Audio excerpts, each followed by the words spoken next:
سمیع بھائی بھی آئے ہوئے ہیں مفتی صاحب کے پاس، میں بھی آیا ہوں.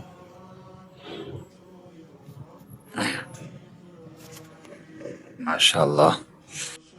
یہ قاری صاحب کے ساتھ ہم بریانی کھا رہے ہیں. قاری آصف صاحب بھی بیٹھے ہوئے ہیں، قاری سمیع صاحب بھی بیٹھے ہوئے ہیں، اور قاری شہباز صاحب ہیں جو کہ آپ جانتے ہیں. ایسے ہی ہے نا. ابھی اب پھوکو والی سرکار کو جھاڑ رہے تھے، میں نے کہا اللہ خیر کرے. پھوکو والی سرکار، ہاں شوف والی. کل اس کا بیان سن رہا تھا نا میں، اقرار حسن صاحب گیا ہوئے تھے اس میں.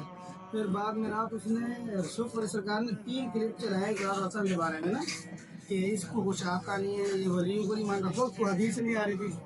اللہ کہہ رہا میں بسم اللہ کے علاوہ کچھ پار کو دامی نہیں کرتا. روایت کو روید بولتا ہے. کہیں تو حدیث کو بھی اس طریقے سے بول رہا. ہاں، اولیاء کے نام بھی نہیں آ رہے تھے. سمیع بھائی آپ کیا کہتے ہیں؟ آپ بڑے استاد ہیں، پہلے قاری صاحب کو لگا لیا، شوف والے سرکار پہ پھر بریانی پہ لگے، اور مجھے بریانی کے بعد چلے بریانی کھا رہے ہیں، قاری صاحب بھی کھا رہے ہیں. ماشاءاللہ دعوت تھی قاری صاحب کی طرف سے، بڑے عرصے بعد 10 تاریخ کا کہا تھا. آپ کے پاس ٹائم ہی نہیں تھا. نہیں یار، میں بالکل فری ہوں. سمیع بھائی یہاں کیا کر رہے ہیں آپ؟